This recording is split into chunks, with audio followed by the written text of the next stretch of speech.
মঞ্চে উপবিষ্ট জামাত ইসলামীর নেতৃবৃন্দ,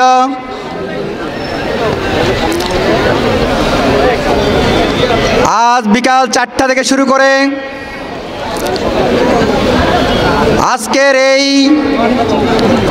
গণমিছিলকে সফল করাই আমি হাতিয়াবাসীকে আন্তরিক ধন্যবাদ এবং মোবারকবাদ জানাই। এই গণমিছিলকে সফল করতে গিয়ে আইন শৃঙ্খলা রক্ষা বাহিনী, সাংবাদিক বন্ধুবৃন্দ, এই পৌরবাসী, জামাতের শৃঙ্খলা বাহিনীর সদস্যবৃন্দ, জামাত নেতৃবৃন্দ যে অক্লান্ত পরিশ্রম করেছেন, তাদের সকলকে আমি জামাত ইসলামীর পক্ষ থেকে আন্তরিক ধন্যবাদ এবং মোবারকবাদ জানাচ্ছি। আমাদের নেতৃবৃন্দ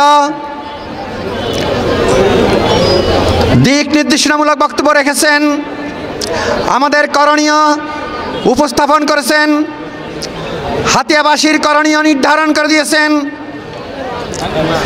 আগামী দিনে আল্লাহর আইন এবং সৎ লোকের শাসন কায়েমের সংগ্রামে আমরা যাতে জোরালো ভূমিকা রাখতে পারি, এদেশ থেকে অন্যায় অবিচার, হাতিয়াদ্বীপ থেকে সকল অন্যায় অবিচার, জুলুম, নির্যাতন, বৈষম্য দূর করতে পারি, জলদস্যু, বনদস্যু, ভূমিদস্যু মুক্ত হাতিয়া গঠন করতে পারি।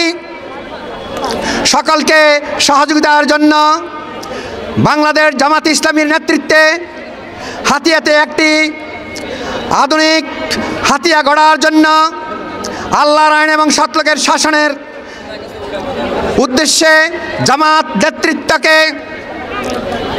এ দেশবাসীর খ্যাতমতের সুযোগ দেওয়ার জন্য আহ্বান জানিয়ে আমি আমার কথা শেষ করছি। তার সাথে সাথে আজকের এই গণমিছিল ও সংক্ষিপ্ত সমাবেশের সমাপ্তি ঘোষণা করছি। আসসালামু আলাইকুম ওয়া রাহমাতুল্লাহি ওয়া বারাকাতুহু।